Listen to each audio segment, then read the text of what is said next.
We'll get the meeting called to order. Roll call. We did that? Taken. Okay. New to the agenda is the public comments period in correspondence. Are there any public comments to be made today? Looks like none. Agenda item 4 is approval of minutes from 10/19, the regular meeting, and the 10/23/19 special meeting. Motion to approve. Second.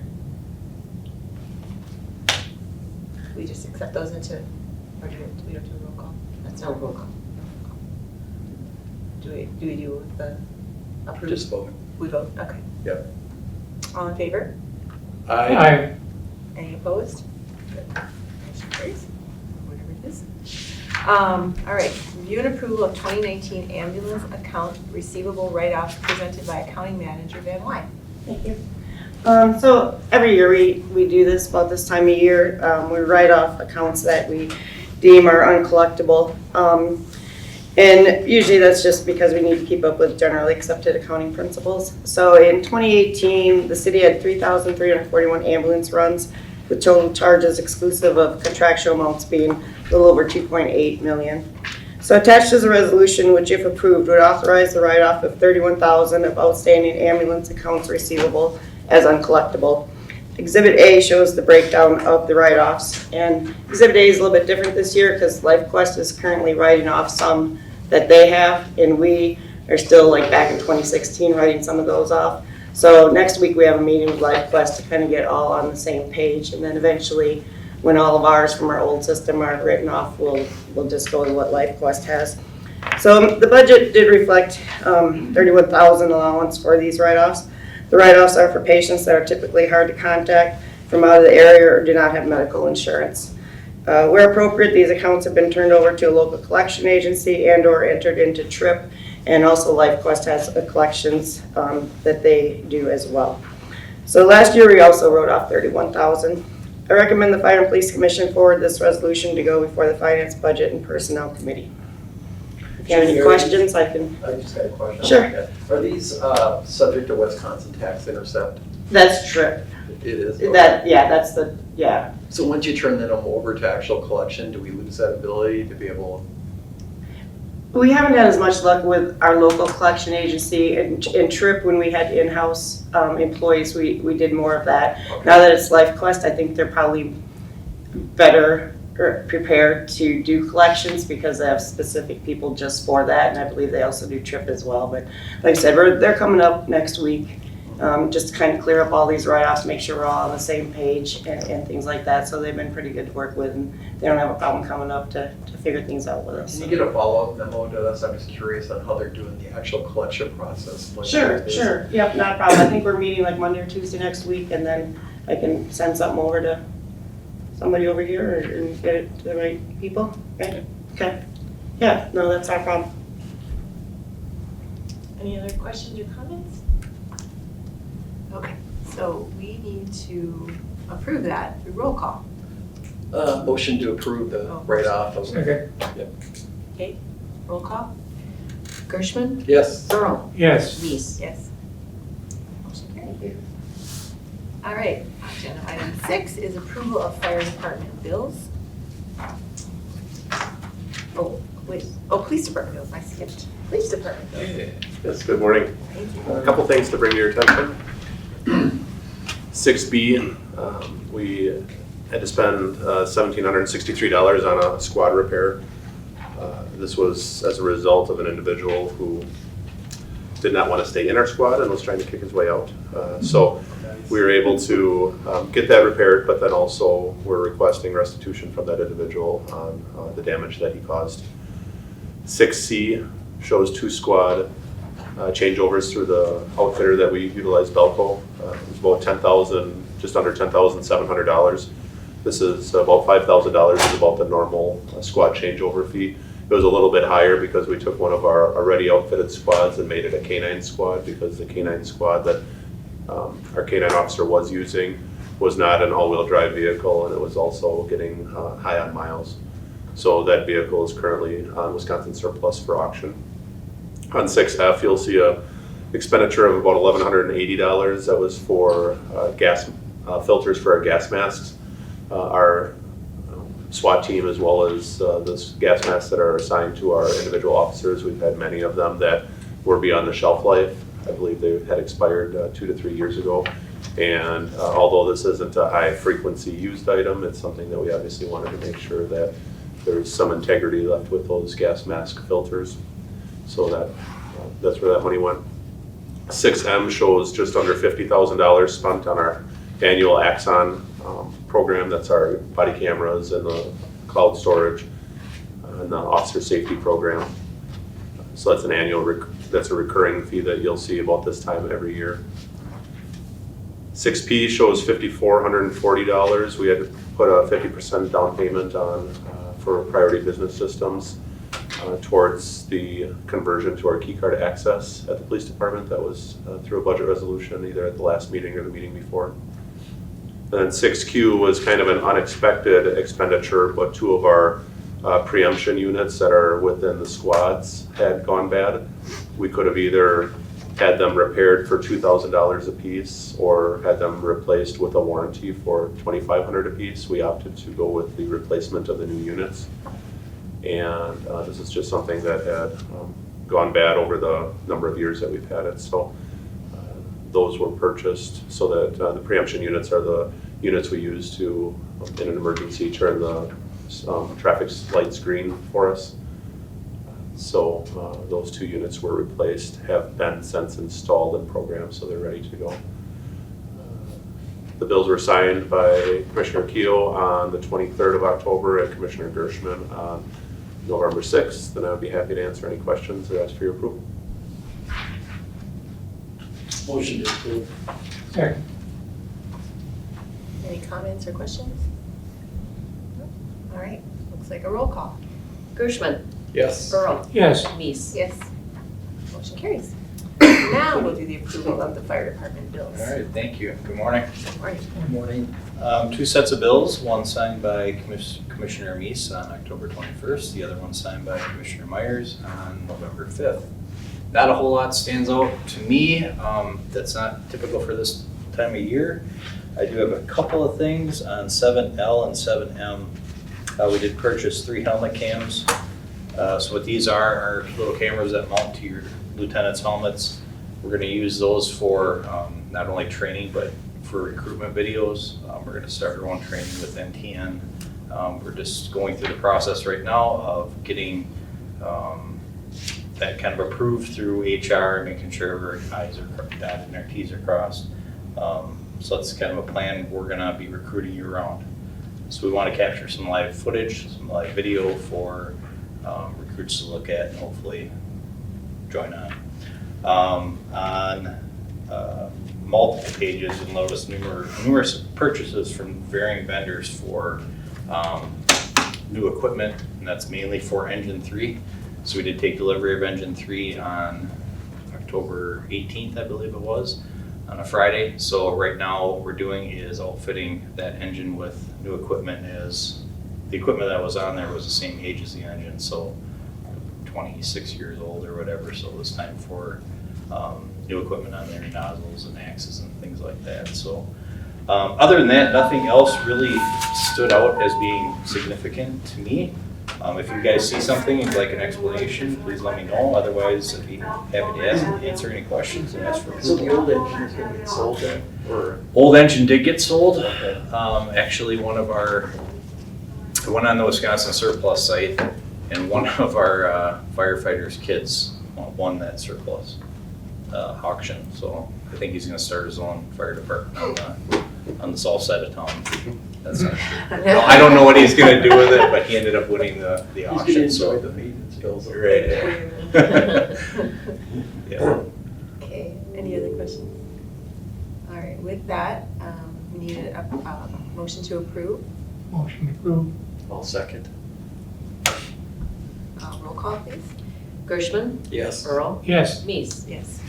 You guys are going to be in your minutes a lot this week.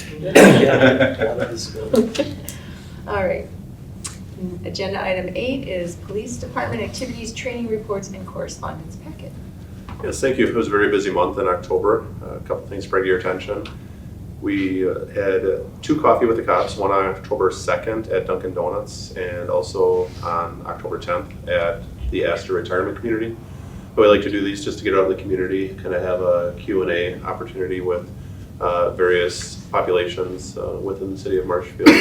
And both of those events were well attended. I think we had a captive audience at Astor. But yes, they were both appreciated and well attended. On October 7th and October 11th, we performed active shooter presentations to all personnel at Weinbrenner Shoes. October 9th, Lieutenant Keffer went down to Wisconsin Rapids and assisted with a promotional panel for their sergeant's positions that they had re-implemented within the organization. Ordnance or Humane Officer Kayla Wolf performed a presentation to our Landlords Association on October 16th. We're probably invited to that association maybe twice a year just to give various presentations. This was on animal control and some of their, I guess, obligations or responsibilities when it comes to their property and notifying us of certain conditions and such. And then we had trick-or-treating in the downtown on October 25th. This has grown to be quite an event to where we actually closed down Central Avenue and the kids trick-or-treat at the various businesses. We also performed Kids Candy Patrol, which is where we drive around during Halloween on October 31st and also hand out candy from our squads.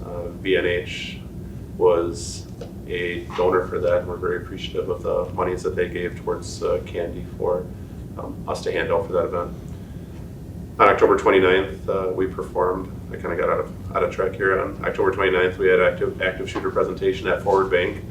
And then one last thing is we had a national prescription take back on October 26th. Between that and our 24-hour or our permanent drop box at the police department in this 6-month, I guess half of the year from April through October, we took in 582 pounds of unused or expired pharmaceuticals, which brings our total, probably roughly a 12-year total, to 14,517 pounds of pharmaceuticals. Then on that following Monday, we always take those up to the State Patrol headquarters up in Wausau, and they end up transporting them out of state for proper disposal. A couple of checks or correspondence I'll bring to your attention. On 8E, one of our officers applied for just a community safety grant through Walmart, which we were awarded $1,500. 8I, you'll see a $1,000 donation through the community foundation, but that was from the Friends of the Dog Park that wanted to give $1,000 towards our canine program. On 8O is the last one I'll bring to your attention, is a $10,000 check from Marshfield Clinic, but that's actually a part of, that was our final year of the Drug Free Communities grant that we had through the Marshfield Area Coalition for Youth. So with that $10,000, that was overtime and certain other presentation fees, traffic enforcements and such that we performed between October of 18 and September of 19. And that was just a reimbursement for some of those activities, such as we'll often put extra officers out on homecoming, graduation, prom. We'll perform our compliance checks where we'll check to make sure that the bars are not serving underagers. A lot of those that incur overtime are charged back towards this grant, and it was reimbursed. That'll be our last year of reimbursement because it was the last year of the Drug Free Communities grant. So the goal is to keep some of those programs going, obviously, but be more self-sustaining and just cover those costs. So that's what we'll be looking at doing in the future. Be happy to answer any questions, otherwise ask for those to be on file. So that grant is not a non-renewable, or is it It was a 10-year grant for... And it's state funded? Federally funded. Yeah, federally funded. It was a 10-year, $100,000 a year. 10,000 of that we were able to use towards enforcement efforts. The other 90,000 went towards community presentations that staff from we used to be Center for Community Outreach, now I think it's Center for Community Health Advancement at the clinic that they would put on. It covered some printing costs and some of the, I guess, literature that they created that they distributed in the Marshfield area, and also some personnel costs.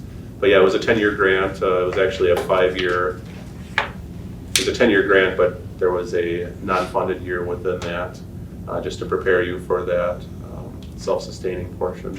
So each year that in-kind match obviously rose in an effort to make it more self-sustaining, I think, by the time it was completed. But yeah, it was a great thing to be a part of. I think we've really made some good, had some good momentum. I mean, we started with our compliance checks having a failure rate of 70%, and probably the last 6 compliance checks that we've performed, 6 or 8 compliance checks we've performed, we've always been in that 88 to 100% success rate. So we've completely flipped that, I feel. But that's one of those things that they say if you don't continue doing that, people will, resort back to maybe some complacency and checking for IDs and carding those who we recommend appear to be over 40 years or appear to be under 40 years old. But then it also, we saw a reduction in underage drinking over that 10 years. We had some, I think in the beginning of this grant, we would average between 70 and 100 underage drinking tickets per year. I think this year, according to my numbers, but at the end of September, we only had 9 underage drinking citations. So is there a final report that is due on sort of the outcomes of the 10-year grant? I believe so, yeah. Is that Yes. at the health system? Yes. Is that Yeah. something that is available? Maybe I'm just interested Right. in that. Yeah, I think it is. I haven't seen a copy of it. I know that, I know that there's a final report due. I don't know that it's been submitted yet, but I believe this year's reports were due, I want to say, at the end of October. And I think that there's a final report that will be coming up before the end of the year. And so do you feel like the things that you are baked in now, they're just part of everyday operations that you'll be able to continue and sustain them? That's our goal. I mean, obviously, there's been some challenges with the budget with the city as a whole, and there's been the expectation that overtime be reduced. In the past, our overtime for some of these extra patrols was always reimbursed through the clinic, which was nice. The hope is that we'll still be able to put some of those extra patrols out and possibly do some of this on duty as well. If we're fully staffed on an evening, to designate 1 or 2 individuals to some of these events. But it's always nice to have additional personnel on hand, just for that, if nothing else, appearance of extra officers out there. Oftentimes we've run like a saturation patrol or a concentrated enforcement on maybe a certain neighborhood or looking for certain offenses, drunk driving or certain drug offenses. And once you get 5, 6, 7 squads stopping cars, it kind of just, things really quiet down fast because word gets out that we're out there. So at least, at the very least, I guess just that presence alone deters a lot of things from happening. But again, it's only on one night or one evening sometimes. So the goal is to keep that going, absolutely. It would just be costs that would be incurred by the city instead of being reimbursed by partners such as the clinic or Drug Free Communities grant. But you hate to see those good numbers you reported rebound the other way. Absolutely. Because you can't sustain it. Right. So, I don't know if anybody else is interested in kind of knowing that, but. Yeah, when I get a copy of that final report, when I get a copy of that final report, I'll definitely share the highlights of it. That'd be great. I just have one comment, Chief, is we really haven't gotten any pushback from the local establishments in terms of your compliance checks. We haven't heard anything negative in a long time. Has that been your I think it's experience? become just more natural for them. I mean, they know that we're going to be performing them. We've partnered with them in doing more walkthroughs throughout the year. They as a whole came to us, I want to say 7 or 8 years ago, and said, we want to work with you on this. We don't want to serve underagers just as much as you don't want underagers served. And they felt that if we did more walkthroughs of the bars, sporadically and just check for random IDs, that would send a message to the community that if you're underage, you shouldn't be trying to sneak into the bars or come in with a fake ID. And so we've done that, but we've still performed the compliance checks. We usually perform the compliance checks twice a year. I think there was times in the past where we would do them 3 or 4 times a year. So we've cut back a little bit on that because they've shown the ability to more or less police themselves, which is our goal. But we've also then picked up our enforcement with our walkthroughs. And we try to do at least one walkthrough to every establishment on a monthly basis. So I think just that partnership and them coming to the table and saying, hey, we'd like to see more of this and less of that, we've been able to kind of balance that and still maintain our success rate with those numbers. Great. You don't need a vote on that, but we'll take those on record. Is that how you say it? Okay. All right, thank you. All right, agenda item number 9 is the accept the retirement announcement of Lieutenant of Detectives Darren Larson. Yes, November 28th marks Darren Larson's 30-year anniversary with the police department, and January, he changed it, so January 3rd will actually be his last day with the police department. Darren has been a very valuable asset to the department. Over his 30 years, he's held positions as a patrol officer, school resource officer, detective. He performed as a patrol sergeant when we had sergeants as the shift commanders for the shifts. And he then became a lieutenant, and then when we restructured, he maintained his lieutenant status and supervised the detective bureau. So he has been a well-known face within the organization and a face of the organization. He has added very much to the organization as a leader and mentor to many, and we'll definitely miss him. Motion to approve with regrets. Second. All right, no more comments? Comments, questions? Roll call, please. Gershman? Yes. Burrow? Yes. Neese? Yes. Motion carries.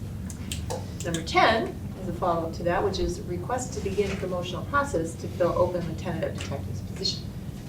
Yes, with that position, I guess what it should read is just to fill a lieutenant's position. We're not sure exactly if that position that is filled is going to be Darren's position, or if a lieutenant from patrol would potentially move over into that position. It would just be a patrol lieutenant's position.